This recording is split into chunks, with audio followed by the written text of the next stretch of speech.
हम लोग समझने की कोशिश करेंगे कि अगर एक अल्टरनेटिंग वोल्टेज को प्योर इंडक्टर से फ्लो कराया जाए तो क्या होगा।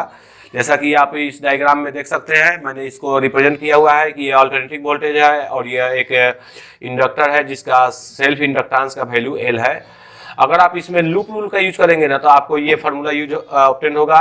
ये जो है इसका वोल्टेज है वी, जो अल्टरनेटिंग वोल्टेज है minus L D I by D T. ये जो है वोल्टेज है इंडक्टर का वोल्टेज है। इंडक्टर में जो इंड्यूस्ड वोल्टेज जनरेट होता है ड्यू टू अल्टरनेटिंग करंट के कारण जो वोल्टेज होता है वो है। इसको अगर आप सॉल्व करेंगे तो आपको जो है यहाँ पर ये फार्मूला आएगा आई का। यहाँ पर आप देख सकते हैं कि I equal to I M sine omega T minus pi by two. मतलब यहाँ पर आप देखेंगे तो मालूम चलेगा कि करंट जो है वोल्टेज से 90 डिग्री लैग्स बिहाइंड है, मतलब पीछे है ना। Phasor difference between voltage and current is 90 degree. So this is the graph of voltage and current or during the inductors and when the current is flow through the inductors, and here you can see that when the voltage is maximum the current is zero, है ना, and when the voltage is zero then the current is maximum because it lags behind by 90 degree.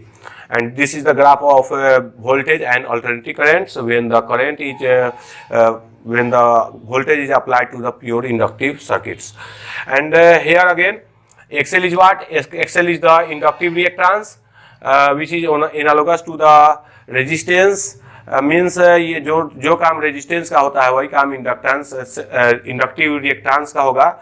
Means जिस तरह resistance जो है current को oppose करता है उसी तरह ये जो है एक्सेल भी या इंडक्टिव रिएक्टेंस भी करंट को अपोज करेगा और इसका एसआई यूनिट भी ओम होता है।